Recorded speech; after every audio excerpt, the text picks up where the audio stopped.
Reporters grilled White House Press Secretary Karoline Leavitt over President Trump's Department of Education plans.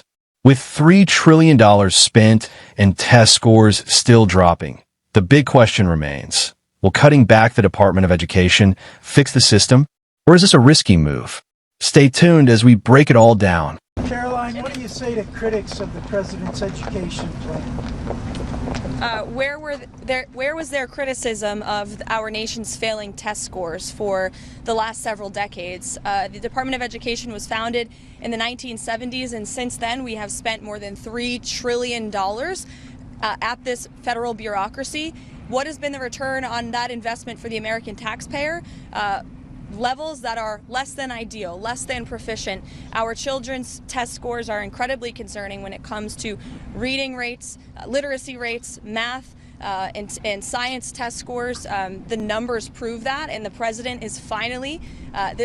is finally taking much needed action to return education to where it belongs, and that's to educators closest to students in their classrooms in their respective states. We're going to have a great event here later at 4 o'clock. There will be students here, teachers here, parents here, educators, and of course governors from around the country who are very excited about taking on this responsibility to educate our nation's students. Who's going to run federal student loans? So the Department of Education will be much smaller than it is today. As you know, the president's executive order directed Linda McMahon to greatly minimize the agency. So when it comes to student loans and Pell Grants, those will still be run out of the Department of Education, but we don't need to be spending more than $3 trillion over the course of a few decades on a department that's clearly failing in its initial intention to educate our students. So is the federal government going to be it's going to spending be less? much smaller than it is. Is it not going to be shut down completely? And then I have a second question. As I said, Pell Grants and student loans will still be run out of the department in Washington, D.C., but the great responsibility of educating our nation's students will return to the states. And the Department of Education plays a critical role in enforcing civil rights laws that prohibit discrimination. Who's going to do that now? Any critical functions of the department, such as that, will remain. But again, we're greatly reducing the scale and the size of this department. What about federal Title I funding and special education funding? Is that still good? Same answer. Yes. Thanks, Caroline. On the Federal Reserve, the president criticized the rate decision yesterday. Is he looking to replace members of the Federal Reserve Board like he did on the Federal Trade Commission? Well, the president has appointed Mickey Bowman, as you know, to be the vice chair of the Federal Reserve. We're incredibly optimistic about her. She's on the ball, as the president says, and knows how to get things done. The president has every right to criticize the decision, and he's made it very clear that he believes in lower interest rates are going to help this country boom, and this administration is working on lowering the rate of inflation caused by the previous administration every day. Inflation is cooling. The numbers indicate that, and the president strongly believes in low interest rates, and I think the American public do too. Caroline, on the deportation flights, Caroline, you've said that you're confident that you've complied with the judge's order. We are.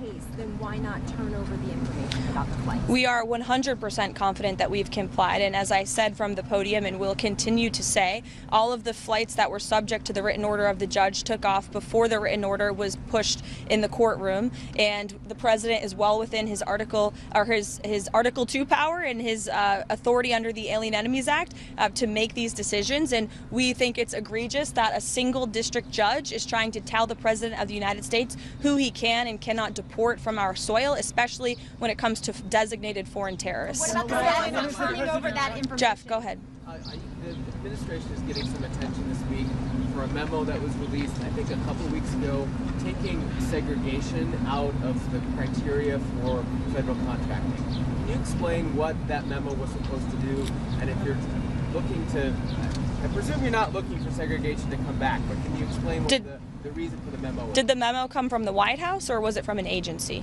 It was from the administration. I think it was OPM. Okay, I would defer you to whichever agency wrote that memo. I haven't seen it, so I can't speak to it. Caroline. Go ahead, Reagan. Thanks, Caroline. This executive order dismantles the department. To abolish it completely requires Congress to act. Is the administration asking Congress to codify Trump's executive order to abolish the department? I'll leave it to the president to speak on that later. 4 o'clock.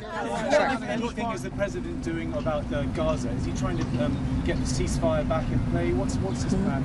Well, the president made it very clear to Hamas that if they did not release all of the hostages, there would be all hell to pay. And unfortunately, Hamas chose to play games in the media with lives. This situation, let's not forget, is completely the fault of Hamas when they launched that brutal attack on Israel on October 7th.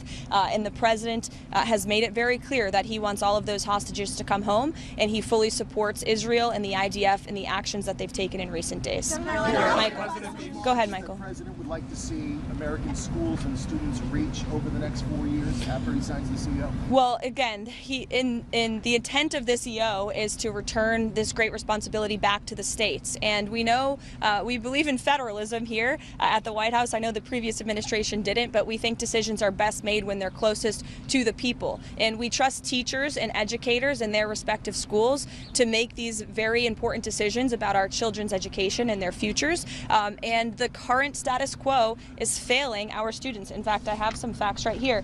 13-year-olds' mathematics scores are the lowest they have been in decades. 13-year-olds' reading scores are the lowest since testing began over 30 years ago. Low-performing students are falling further behind. One city, Baltimore, Maryland, in 2023, high schools had 0 students who tested proficient in mathematics. As a mother myself, I know I share the concern of many parents across the country. We want our children to be bright and smart and ahead of the game. This is also, I would say, a national security issue. When you look at how students around the world, particularly in China, are being educated, American students are falling behind. We're not keeping up with our allies or our adversaries, and that's a major problem for our country. And the president is fixing it today. We're less than 2 weeks away now from the August 2nd big tariff deadline. Has the president spoken with his Canadian counterpart, the Prime Minister?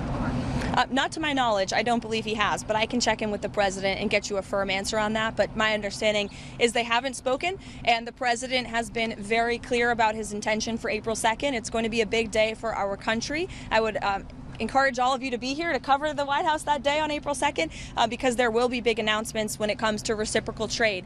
And the president will be highlighting the unfair trade practices, the ways in which America has been ripped off by every country around the world, quite frankly. And there will be big tariffs that will be going into effect, and the president will be announcing those himself. The European Union had a decision yesterday against Apple and Google. Are you familiar with that? And is there anything the president, is that a response to the April 2nd tariffs? I think we've seen a lot of movement actually around the world of countries who are lessening their tariffs. I know the EU also paused their alleged tariff on whiskey. And so I think you're seeing countries are taking the president seriously. They understand that he is going to do what's right for American workers and families. And so the president and his team are in constant communication with our EU counterparts, but also our counterparts around the world. You listed off some of the failures over the last 30 years from the Department of Education.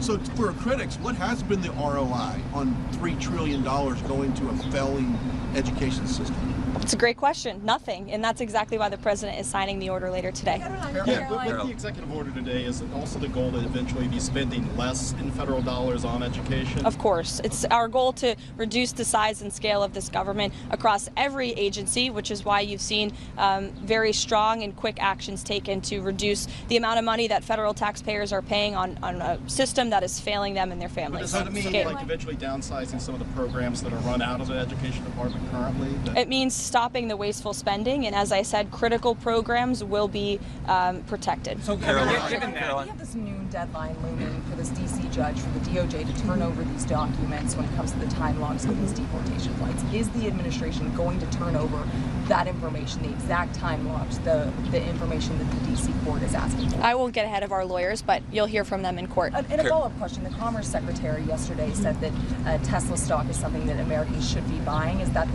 stance of the administration that people should be investing in? Is that something that the Commerce Secretary should be recommending? I think the Commerce Secretary was reiterating that the president supports an American-made company like Tesla, who produces a very good product for the American people, which was beloved by the American people, particularly Democrats, until Elon Musk decided to vote for Donald Trump. And now we've seen despicable and unacceptable violence taking place across our country at Tesla dealerships against workers, employees, and also innocent Americans who drive these vehicles. It's actually a scary time in our country because of this political violence from the left, and the White House and the president's entire administration condemn it wholeheartedly. Caroline, we'll see you guys at 4 o'clock. Caroline. Thank you. Thank you. Caroline.